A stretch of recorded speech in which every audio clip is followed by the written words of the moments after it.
ہم دنیا میں دیکھتے ہیں کہ جب کوئی بچہ بستر پر پیشاب پاخانہ کر کے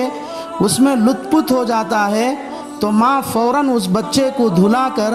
پاک صاف کرتی ہے، خوشبو لگا کر سینے سے لگاتی ہے۔ یہ سب کچھ ماں بچے سے صرف اور صرف محبت کی وجہ سے کرتی ہے، اور ماں کے دل میں یہ محبت 3 وجہ سے پیدا ہوئی ہے۔ نمبر 1، ماں نے اس بچے کو 9 مہینے تک اپنے پیٹ میں اٹھائی پھری ہے۔ نمبر 2، اپنی جان کی بازی لگا کر جچکی کا درد برداشت کر کے بچے کو جنم دیا ہے۔ نمبر 3،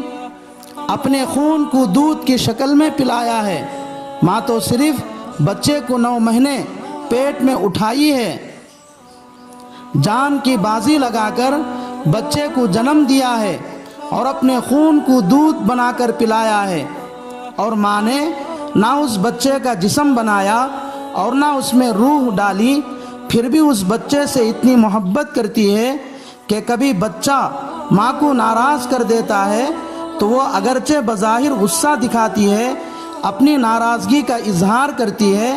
لیکن حقیقت میں وہ بہانے تلاش کرتی ہے تاکہ وہ اپنے اس دل کے ٹکڑے کو معاف کر دے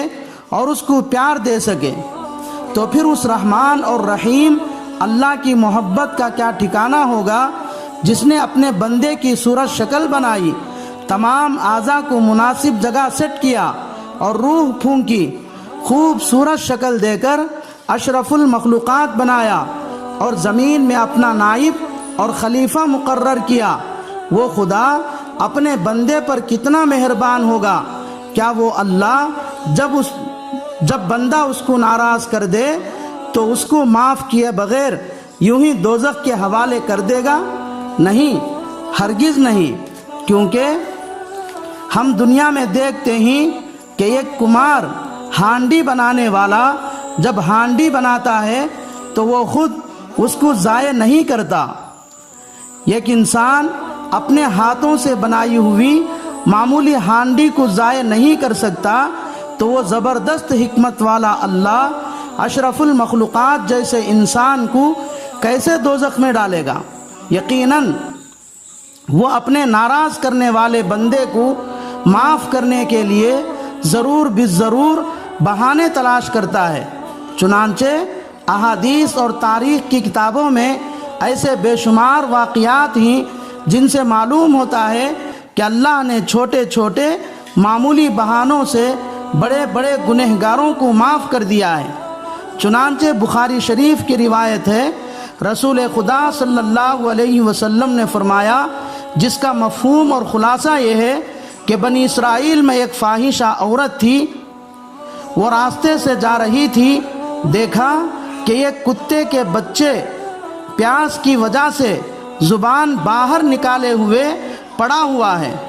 اس کتے کے بچے پر فاحشہ عورت کو ترس آیا اور اس نے اپنے اوڑھنی کو جوتے سے باندھا اور کنویں سے پانی نکال کر اس کتے کے بچے کو پلا کر اس کی جان بچائی۔ تو اللہ نے اس وقت کے نبی کے پاس وحی بھیجی کہ آج ہم نے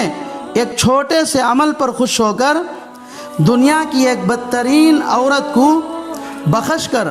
اس کو دنیا کی بہترین عورت لکھا ہے۔ معلوم ہوا کہ اللہ اپنے گنہگار بندوں کو معاف کرنے اور دوزخ سے آزاد کرنے کے لیے بہانے تلاش کرتا ہے۔ کسی شاعر نے کیا ہی خوب کہا،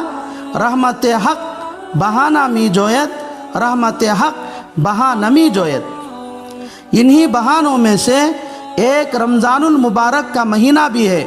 جس میں روزانہ افطار کے وقت حضرت عبداللہ ابن مسعود رضی اللہ تعالی عنہ کی روایت کے مطابق 60,000 لوگ دوزخ سے آزاد ہوتے ہیں، اور حضرت حسن بصری رحمۃ اللہ علیہ کی مرسل روایت کے مطابق روزانہ 6 لاکھ آدمی دوزخ سے آزاد کیے جاتے ہیں۔ اور جب رمضان المبارک کی آخری رات ہوتی ہے تو گزشتہ آزاد شدہ لوگوں کے برابر صرف اس ایک رات میں آزاد کیے جاتے ہیں۔ اس اعتبار سے حضرت عبداللہ ابن مسعود رضی اللہ تعالیٰ عنہ کی روایت کے مطابق 18 لاکھ افراد، حضرت حسن بصری رحمۃ اللہ علیہ کی روایت کے مطابق 1 کروڑ 80 لاکھ افراد آزاد کیے جاتے ہیں۔ خلاصہ کلام یہ ہے کہ رمضان المبارک کی برکت سے حضرت عبداللہ ابن مسعود رضی اللہ تعالیٰ عنہ کی روایت کے مطابق 30 پر 6 لاکھ افراد دوزخ سے چھٹکارا پاتے ہیں، اور حضرت حسن بصری رحمۃ اللہ علیہ کی روایت کے مطابق 3 کروڑ 60 لاکھ افراد دوزخ سے آزاد کیے جاتے ہیں۔ اس لیے ہر مسلمان کو چاہیے کہ رمضان المبارک کے مہینے میں اللہ کے اس عام معافی کی قدر کرے اور نماز، روزہ، تراویح وغیرہ عبادات کی پابندی کر کے اللہ کے اس عام معافی کا مستحق بنے۔